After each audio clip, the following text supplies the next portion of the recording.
नमस्कार। शांतनुज वॉइस में मैं शांतनु मुखर्जी और एक नया वीडियो के साथ आपका स्वागत करता हूं। ये कहानी है एक मेढक की। एक बार एक मेढक के बच्चे ने एक हाथी को देखा। उसने पहले बार ऐसे कोई बड़ा सा जानवर, ऐसा कोई मोटा सा जानवर को देखा। बहुत तज्जुब हुआ उसको।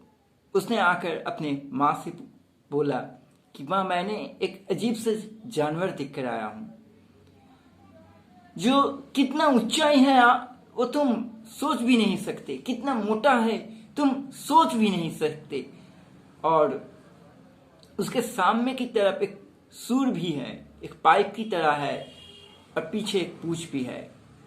बड़ा बड़ा कान है, जैसे कोई पंखा है दो उसकी सिर की दो तरफ। तुम सोच नहीं सकते माँ कितना मोटा और कितना ऊंचा जानवर है वो। मेढक ने अपने बच्चे से ये सुनकर कहा, मुझे पता है तुझे शायद नया लग रहा है, लेकिन मुझे भले भांति पता है वो हाथी है। वो ऊंचा भी है, वो मोटा भी है। वह उसका वही रीत है, उसका शरीर का यही गठन है कि वो वैसा ही ऊंचा है, मोटा है। मेढक के बच्चे ने कहा, माँ, कहाँ तुम और कहाँ वो हाथी। तुम सोच भी नहीं सकते माँ। हो सकता है तुमने सुना है हाथी के बारे में, लेकिन तुम सोच नहीं सकते। मैंने खुद देख कर आया हूं, इसलिए मुझे पता है कि होता क्या है हाथी। मेढक को बहुत गुस्सा आ गया। उसने कहा, तूने सोच क्या रखा है अपने माँ को। मैं छोटा हूं, सच है, उतना ऊंचा नहीं हूं, उतना मोटा नहीं हूं। इसका मतलब ये नहीं कि मैं मोटा नहीं हो सकता, मैं ऊंचा नहीं हो सकता। देखना चाहता है तू? देख, ये देख मैं कितना मोटा हूं। कहकर गुस्से से मेढक अपने आप को बैलून के तरह मोटा करने लगा, फूलने लगा। मेढक के बच्चे ने कहा, नहीं माँ, हो नहीं रहा है, तुम उसकी तरफ हो ही नहीं सकते, वो और भी मोटा है।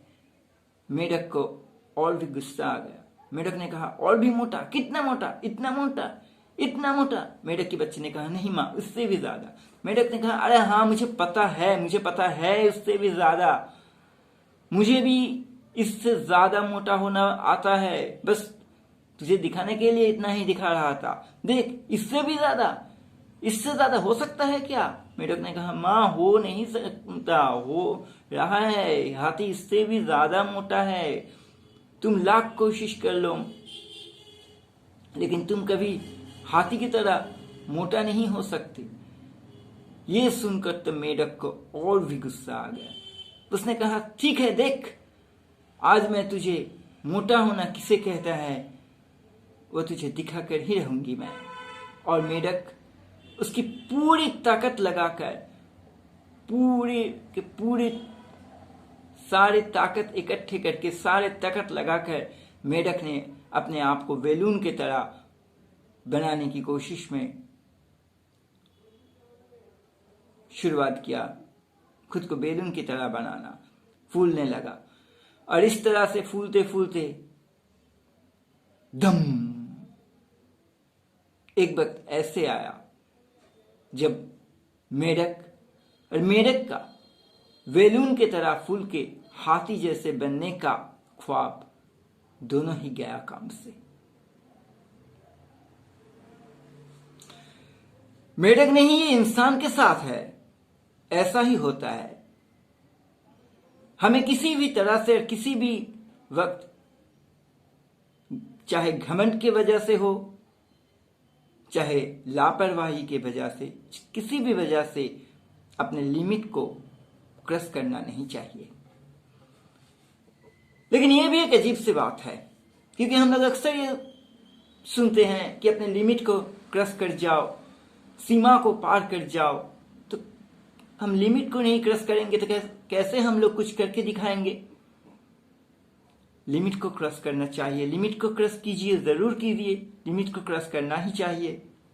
कर सकते हैं लिमिट को क्रॉस अगर, तो कीजिए। लेकिन उसी लिमिट को क्रॉस कीजिए जिसकी लिमिट को क्रॉस करना और जहां तक क्रॉस करना का इजाजत आपको है। जैसे कि मन की लिमिट को आप क्रॉस कीजिए, आपके मन में जो नेगेटिविटी आते हैं, मैं ये कर नहीं सकता, मुझसे ये नहीं हो सकता, इस तरह की जो नेगेटिविटी हम पर छाए रहते हैं, जिसके वजह से हम लोग आगे ही हाथ धो बैठते हैं काम से, उस मेंटल नेगेटिविटी की लिमिट को क्रश कर जाइए। जितना हो सके क्रश कर जाइए। अपने दिमाग में इस चीज को जगह ही मत दीजिए कि आपसे कुछ ये नहीं हो सकता या वो नहीं हो सकता, आप नहीं कर सकते। इस चीज को अपने दिमाग से जितना दूर हो सके फेंक दीजिए, लिमिट को क्रश कर जाइए। अपने शरीर की कोई फिजिकल लिमिट अगर आपके है, जितना दूर आप उसको क्रश कर सकते हैं क्रश कीजिए। लेकिन कुदरत ने ऐसे कुछ लिमिट हमारे लिए रचा कर रखा है, उन लिमिट को क्रॉस मत कीजिए। जैसे जिस लिमिट को आपको क्रॉस करने का क्षमता है, जिस लिमिट को क्रॉस करने का कुदरत ने आपको इजाजत दिया है, बस उतना ही लिमिट को क्रॉस कीजिए।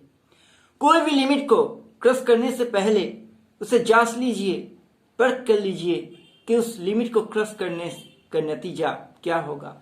फिर उस लिमिट को क्रॉस करने की बारे में सोचिए। अगर उस लिमिट को क्रॉस करके आप आगे बढ़ सकते हैं, उस लिमिट को क्रॉस करने के साथ साथ आपका कामयाबी की जो मंजिल आपके हैं वो आप छू सकते हैं, तो उस लिमिट को क्रॉस करके अपनी कामयाबी की मंजिल को छू लीजिए। आगे बढ़िए, कामयाब बनिए। धन्यवाद।